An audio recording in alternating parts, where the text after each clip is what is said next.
Bonjour Pierre Leclerc, merci de nous Bonjour. accueillir aujourd'hui pour cette interview. Avec plaisir. On va commencer. Est-ce que vous pourriez vous présenter sur le plan académique avant, pendant la licence? Ça marche. Donc je suis Pierre Leclerc, effectivement, j'ai 33 ans depuis le 1er février, donc c'est tout récent. Mon parcours académique, alors il est un peu particulier, on va dire. Après le collège, moi je me suis orienté vers une seconde générale et technologique. C'était pas forcément ma tasse de thé, j'étais un peu largué, puis je m'ennuyais clairement sur les bancs du lycée. Donc j'ai décidé de me réorienter et je suis parti donc au lycée hôtelier du Touquet, où j'ai fait 7 ans. J'ai fait un BEP cuisine, j'ai fait un baccalauréat technologique, un BTS hôtellerie-restauration option B à l'époque. C'était option cuisine et restaurant, donc c'était pas encore la même disposition qu'actuellement. J'ai fait ensuite une mention complémentaire accueil-réception et j'ai fini par la licence donc à l'ULCO, donc à l'Université du Littoral. Donc la licence gestion touristique et hôtelière qui s'appelait comme cela auparavant en tout cas. Qui maintenant s'appelle donc licence professionnelle, organisation, gestion des établissements hôteliers de restauration, OGEHR. Oui, du coup, est-ce que vous pourriez présenter votre parcours plutôt professionnel cette fois-ci, après la licence? Déjà, il y a eu les stages forcément, par le biais donc, des études, donc des stages dans divers établissements, donc du Macaron Michelin, Westminster au Touquet. J'ai été à l'étranger, aux États-Unis, en Allemagne, dans des structures montagne, chalet, donc plus résidence de vacances, également dans des hôtels un peu plus gros porteurs d'aéroports avec 750 chambres de mémoire aux États-Unis. J'ai fait des stages aussi au niveau de Novotel, d'Ibis, donc les marques de chez Accor qu'on connaît tous. Des stages dans tous les secteurs de métier, c'est-à-dire au niveau de la cuisine, du service en salle, de la réception, du service commercial, donc vraiment avoir un panachage un petit peu de différentes activités. Après ça, moi je suis parti au niveau de mes études directement à l'étranger. J'ai voulu vraiment une immersion professionnelle pour, dans un premier temps, travailler les langues, notamment l'anglais. Je suis parti donc au Canada pendant un peu plus d'un an et demi. J'étais dans un hôtel en centre-ville de Montréal, centre-ville où j'étais dans un hôtel 4 étoiles, donc assez standing familial, donc super intéressant, une expérience riche, humaine mais aussi professionnelle. Je suis resté donc un an, je suis revenu en 2014 après avoir fait un road trip un peu aux États-Unis et au Canada. J'ai eu beaucoup de mal moi à me remettre dans le monde du travail français par rapport à ce que j'avais vécu à l'étranger. On donnait beaucoup la possibilité de s'épanouir et de démontrer qu'on était possible. Et donc je suis parti après donc à l'Ibis du Touquet où j'avais déjà travaillé par le biais d'un stage. Donc je suis resté un peu plus d'un an. Après j'ai eu l'opportunité de partir à Trouville en Normandie où j'ai fait l'ouverture d'un 5 étoiles M Gallery par Sofitel, donc une ouverture d'établissement, donc c'était expérience riche, formation du personnel, donc j'étais un peu le bras droit de ma responsable de l'hébergement, donc c'était super intéressant. Après ça, j'ai un franchisé du centre de la France de Bourges précisément qui est venu me chercher, qui m'a engagé en tant qu'adjoint sur un de ses hôtels. Donc j'ai fait 3 ans sur Bourges, en centre de la France. J'ai été adjoint sur un hôtel Mercure et c'est un hôtel Ibis. Donc une expérience très très intéressante avec une montée en compétences forcément. Donc c'était super intéressant de ce côté-là. Et après, je suis parti à Orléans parce que j'avais fait... Non, je ne suis même pas parti à Orléans, je suis parti au Mans avant. Parce que j'avais fait un peu le tour de Bourges en fait, de ce que... Festival, Printemps de Bourges, etc. Je suis parti au Mans où j'ai pris ma première direction. C'était en 2018 ça. Donc un hôtel de gare qui venait juste d'ouvrir, donc expérience humaine aussi assez intéressante. Tout à construire au niveau de la politique de commercialisation, de l'hôtel en lui-même. C'est une équipe qui était un peu abandonnée, qui n'avait pas de directeur pendant 6 mois. Donc fallait un peu remettre un cadre de travail, avec des le bases. management, dedans. Exactement, tout à fait. Donc c'était un gros travail, clairement. J'ai passé un an et demi, c'était riche. Et après, j'avais un peu fait le tour de la marque Ibis en général, donc j'avais besoin d'un nouveau challenge. Et je suis parti à Orléans sur un hôtel Novotel, donc au sud d'Orléans, dans le centre de la France. Retour un petit peu, on est toujours plus ou moins dans la même région. Et Novotel entre guillemets pur ou Novotel suite? Alors, Novotel pur, ouais. Mais pur avec un concept qui s'appelait demeure de campagne, qu'on avait mis en place. Et donc c'était proposer une expérience inédite aux clients, donc avec la nature, le fait maison, les producteurs locaux. On avait notre propre potager, notre propre ruche, donc vraiment une démarche très très environnementale aussi. Et c'était une super expérience, je suis resté un an. Et en décembre de cette année, 2020 plutôt, parce qu'on est en 2021. Et on m'a proposé en fait le poste de directeur ici, donc directeur général du Mercure où je suis actuellement à Saint-Omer. Retour aux sources puisque je suis originaire de la région, donc l'un ne va pas sans l'autre. Un super projet avec un hôtel, on le verra tout à l'heure, mais c'est vrai que c'est un hôtel avec une politique où on veut vraiment faire la force et le lieu de rencontre de Saint-Omer. Ça c'est quelque chose en tout cas qu'on va travailler avec des animations, etc. Mais voilà un petit peu pour résumer très rapidement mon parcours, parce qu'on pourrait passer une demi-journée à parler du parcours. À dire. Donc du coup, de manière assez, on va dire simple, Ouais. un peu au niveau de parler un petit peu du premier poste occupé jusqu'au donc maintenant au poste de directeur. Ouais. La différence en fait qu'il y a eu sur le parcours. On va dire que le premier poste, c'est beaucoup des connaissances à acquérir. Il faut être assez curieux, il ne faut pas hésiter d'aller demander aux responsables de nous apprendre telle ou telle chose sur la gestion, les ressources humaines, la comptabilité, gestion des plaintes clients. Donc c'est vrai que c'était beaucoup ça au niveau de mon premier poste, que j'ai commencé en tant que réceptionniste, sur mon premier poste à proprement dit. Donc c'était aussi une phase de découverte, parce qu'il fallait découvrir le monde du travail. Quand on sort du stage et du monde du travail, on n'est pas considéré sur la même catégorie, c'est sûr. C'était des expériences, en tout cas moi, au niveau des postes de réceptionniste très, très intéressantes. Pas hésiter aussi, quand on évolue, c'est sûr, par rapport à mon poste actuellement, c'est prendre les occasions ou les postes là où ils se présentent. Il faut être au bon moment, au bon endroit. Il faut être assez mobile, comme vous l'avez montré, Ouais. que ce soit à l'international ou même au niveau régional. Complètement, ouais, On peut avoir peur. Il ne faut pas avoir peur de s'engager. Parfois, ça peut faire peur de prendre un poste à responsabilité parce que on se dit est-ce que je vais être capable, est-ce que je vais avoir toutes les connaissances, toutes les compétences, que je ne vais pas me retrouver devant un collaborateur qui va me dire toi tu vas m'apprendre mon métier, les plus âgés notamment. Mais il ne faut pas avoir peur, et quand on est quelqu'un qui est curieux, qui est très posé, qui est très à l'écoute aussi, ça aide aussi beaucoup, ça c'est sûr. Après, c'est sûr que quand on évolue dans les postes à responsabilité, on en demande toujours plus, c'est-à-dire que les collaborateurs en attendent plus de vous. Donc ça, c'est quelque chose qui se travaille. Le plus gros challenge quand on monte en responsabilité, c'est ce qu'on appelle le RH, c'est-à-dire que gérer du personnel, gérer de l'humain, ça ne s'apprend pas. On a toujours dit à l'école, c'est vrai, même à l'université, c'est que vous verrez quand vous aurez des problématiques de gestion de personnel, vous n'allez pas l'apprendre sur l'école. Parce que ce qu'on vous apprend sur papier, ce sont des bases qui sont quand même importantes de connaître, mais le terrain, l'expérience, paye aussi. Parfois on fait même des erreurs et on se dit plus tard, dans 2-3 ans, on se dit mais je me rappelle qu'à telle période j'avais discuté avec le collaborateur et j'aurais pas dû faire comme ça, j'aurais peut-être dû la procéder autrement. Donc c'est sûr que c'est des belles évolutions après, mais c'est vrai qu'on a des métiers qui sont très passionnants, très riches en rencontres aussi. Donc c'est vrai que ce sont des métiers qui sont en tout cas porteurs d'emploi en tout cas actuellement. Donc pourquoi avez-vous choisi l'hôtellerie ? L'hôtellerie-restauration. J'avais déjà une petite expérience à l'époque, avant de me réorienter en lycée hôtelier, où j'aimais beaucoup en fait les services dans mon petit village. En fait, on faisait des services avec la mairie, services de repas pour les commerces, c'était ce qu'on appelle le repas de la Saint-Éloi, repas des aînés, etc. Donc j'avais déjà un petit peu cet attrait, ce goût. Le contact avec les clients aussi, parce que c'est quelque chose qui me plaisait beaucoup, en tout cas par le biais des petites missions ou même de moi, ce qui me plaît beaucoup. Le fait de pouvoir voyager aussi, clairement.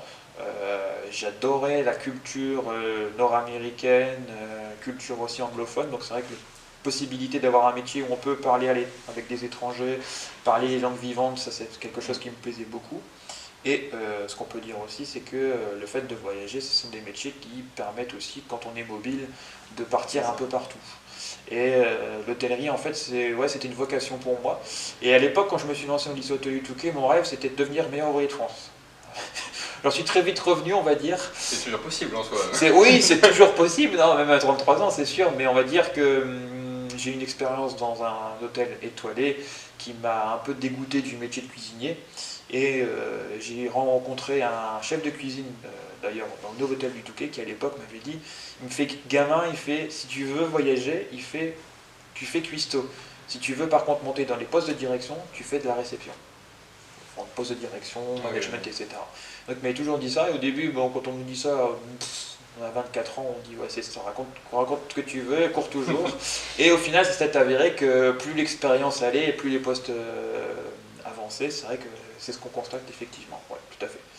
Après, est-ce que c'est une avancée que vous avez vue plutôt, on va dire, au niveau global dans les métiers de l'hôtellerie-restauration ou plutôt en étant directement dans le groupe Accor? Parce que tu dis qu'il y a quand même une politique au niveau des employés qui est assez différente. Ouais, ouais. Alors, il y a plusieurs façons en fait, au niveau de chez Accor notamment, parce que vous avez tout ce qui est les filiales, bon, qui n'existe plus maintenant puisque c'est Accor Invest, vous avez les managers et les franchisés. Donc déjà là, on ressent quand même 3 différences au niveau du profil de management, de manager, etc.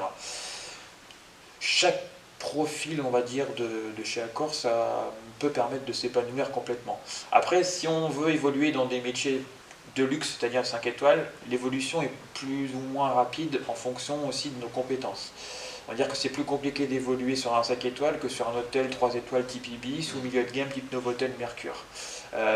Après, moi j'ai travaillé pour des petits hôtels familiales où l'évolution, c'est sûr qu'il y a peu de postes, donc c'est plus compliqué, c'est plus long.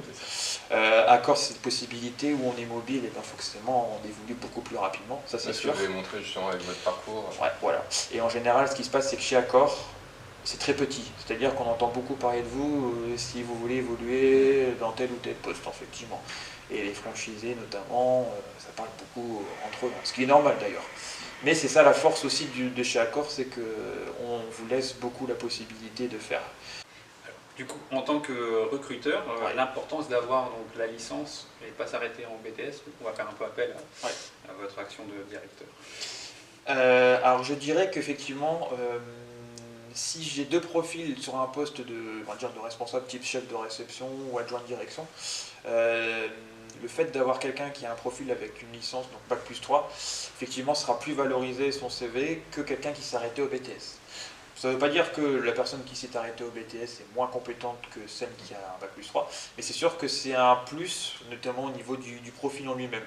Un profil qui sera peut-être plus forcément plus conquérant, avec plus de palette au niveau de tout ce qui est communication, droit, ressources humaines, aménagement du territoire, etc.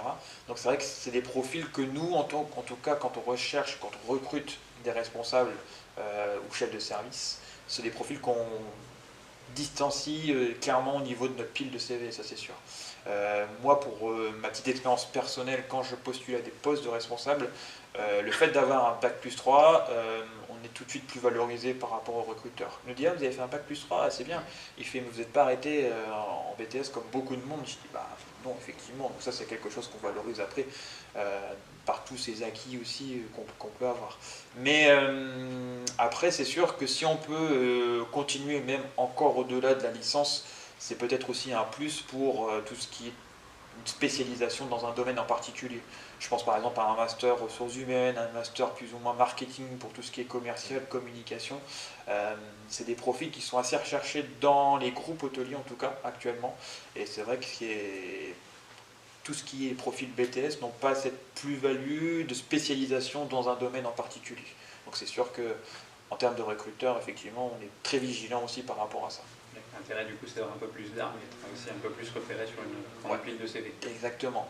Et quand on est dans le marché du travail, ça se sent tout de suite parce qu'on a plus de facilité sur certains domaines que des profils Bac+2, c'est sûr. Donc là du coup on va arriver sur une question, enfin 2 questions en une. Ouais. Alors du coup on va rappeler un petit peu donc maintenant ce que vous faites et où nous sommes aujourd'hui d'ailleurs. Je ne sais pas. On l'a dit tout à l'heure mais on va essayer de peut-être un peu plus en parler en détail. Bien et sûr. Deuxième partie de question qui est un peu moins facile, c'est où vous voyez-vous dans 10 ans? Ah là là, grande question. Ouais. Alors où on est actuellement, donc on est au Mercure de Saint-Omer Centre-Gare. Donc on est plus ou moins dans le centre du département du Nord et du Pas-de-Calais. 1 heure de route de Lille, 1 heure de la côte, donc Boulogne, le Touquet. C'est un endroit assez stratégique cet hôtel, puisque c'est un hôtel qui est ouvert depuis maintenant le 29 décembre, c'est tout récent au final. Un hôtel qui a été créé de toutes parts, enfin qui était existant auparavant, ce qui s'appelait le Bretagne, c'était un petit hôtel familial géré par un gérant. Donc il a été totalement rebrandé, 2 mois de travaux, donc gros chantier. On est ici donc dans ce qu'on appelle le jardin d'hiver, donc c'est le restaurant proprement dit, le Strom, donc le restaurant de l'hôtel. Donc c'est vrai que nous, c'est un superbe hôtel, on a une très belle équipe. On veut faire de cet hôtel vraiment le lieu de vie de Saint-Omer, donc de la ville. Qu'est-ce que je fais actuellement? J'en suis le directeur depuis le 1er février. Donc depuis le jour de mon anniversaire de mes 33 ans, beau cadeau d'anniversaire comme on dit. Donc effectivement c'est vrai que pour moi, c'est comme je le disais auparavant, c'est que c'est retour dans ma région, donc retour dans le Pas-de-Calais, d'où je suis originaire. C'est vrai qu'on a vraiment de beaux projets pour cet hôtel. Beaucoup d'attentes aussi, hein, c'est sûr, clairement, de par les gens, les Audomarois ici sur la ville. Et donc c'est vrai que beaucoup de beaux projets à mener. Alors est-ce que en termes de direction, donc poste de directeur général, ça consiste en quoi? C'est un poste qui est très polyvalent au final, hein, donc c'est vrai que ça va de pair avec tout mon parcours. Une journée quotidienne commence à 8h30 le matin environ, ou même parfois avant, en fonction des groupes, en fonction des arrivées, des départs. L'heure de fin de shift, c'est variable, hein, ça peut être 20h, 22h, 23h, il n'y a pas vraiment d'heure en fait fixe. Ce poste, c'est, comme je le disais, polyvalent parce qu'on gère à la fois tout ce qui est la partie donc, ressources humaines, donc gérer le personnel au quotidien, les motiver, leur donner un cadre de travail. C'est vrai que c'est des choses qui sont au quotidien. Hein. La communication de l'hôtel, c'est-à-dire la communication commercialisation, on peut le mettre dans la même planète, c'est-à-dire vendre son hôtel, aller dégoter des partenariats, des contrats corporate pour faire vivre l'hôtel en termes de business. Gérer les plaintes clients, c'est-à-dire un client qui n'est pas content par rapport à un souci de télévision, de chaleur, etc. C'est aussi tout ce qui est les réseaux sociaux, c'est-à-dire gérer la communication sur les réseaux sociaux, gérer les avis clients, les retours clients, c'est du marketing, c'est-à-dire gérer son pricing, gérer ses tarifs paritaires, donc ça peut être géré, on augmente ce qu'on appelle les cales, ça c'est tous les jours comme on dit, hein, analyser la concurrence, donner un coup de main aussi parfois à l'envoi des plateaux, etc. J'ai fait un peu le tour, je pense, mais c'est vrai que ça englobe beaucoup de choses, un métier de directeur général. Et ça va être un peu un métier qui va encore évoluer, je pense, pour vous, parce que pour l'instant, on est sur une situation Covid où le restaurant n'a pas la capacité d'ouvrir, on va dire, en recevant des clients. Ouais. Donc je suppose qu'il y aura d'autres missions et fonctions qui vont s'ajouter à ça. Exactement. Ouais. C'est vrai que actuellement, gérer un hôtel sur partie Covid, c'est assez spécifique, c'est unique parce qu'on n'a jamais vu ça depuis les années 1920, donc on était pas nés. Non, c'est sûr. Non, mais c'est vrai que le Covid a beaucoup aussi changé la manière de gérer ou de manager une équipe, mais un hôtel. Parce qu'il y a toutes les normes de distanciation sociale, les gestes barrières à respecter, donc c'est sûr qu'on a une approche différente, on a aussi des procédures différentes. Donc c'est sûr que c'est assez spécifique. On ne peut pas s'amuser à faire plein de choses, donc notamment tout ce qui est des ateliers, dégustation de vin, etc., qu'on pouvait proposer à nos clients mais qu'on ne propose plus. Donc c'est vrai que c'est différent. Quand on va réouvrir notamment tout ce qui est restaurant à proprement dit en pleine capacité, ce sera encore une autre façon de gérer un établissement qui sera quand même dans la même veine que ce que je fais actuellement, c'est sûr. Mais il faudra s'adapter effectivement à de nouvelles normes qui arriveront aussi par la suite. Mais c'est aussi pour les hôteliers et les restaurateurs une possibilité de repenser, de faire évoluer son management, mais aussi de faire évoluer son produit et son hôtel. Donc je pense que c'est une opportunité pour nous de se réinventer. Donc ça c'est assez intéressant en tout cas pour le coup.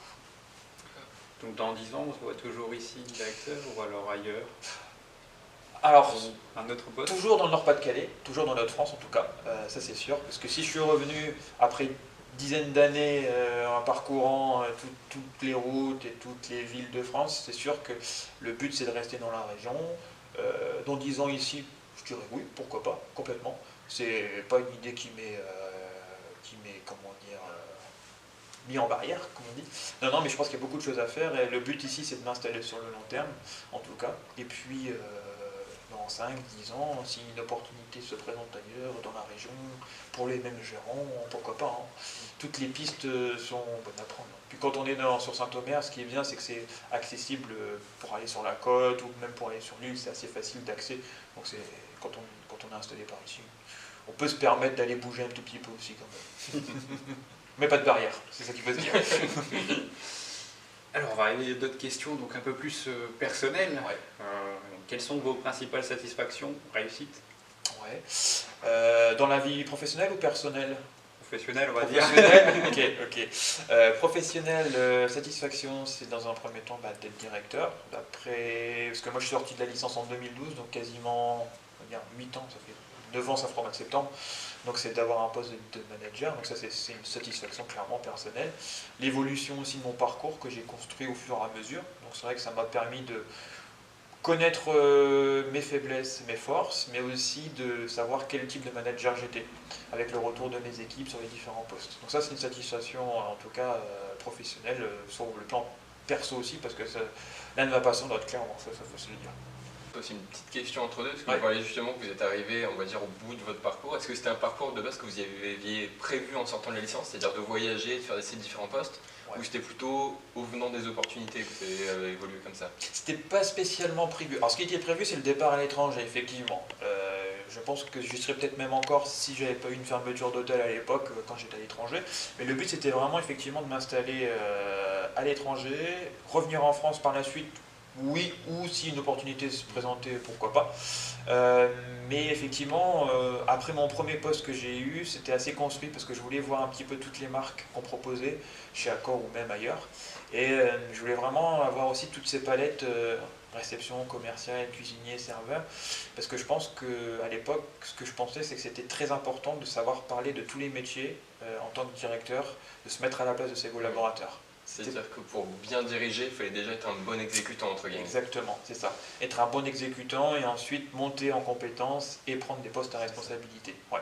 Donc c'était pas forcément voulu tout de suite, mais c'était quand même construit, effectivement. Ouais, tout à fait. Et du coup, est-ce que par rapport à ce parcours justement, est-ce que vous avez des regrets ou des insatisfactions? Regret, non.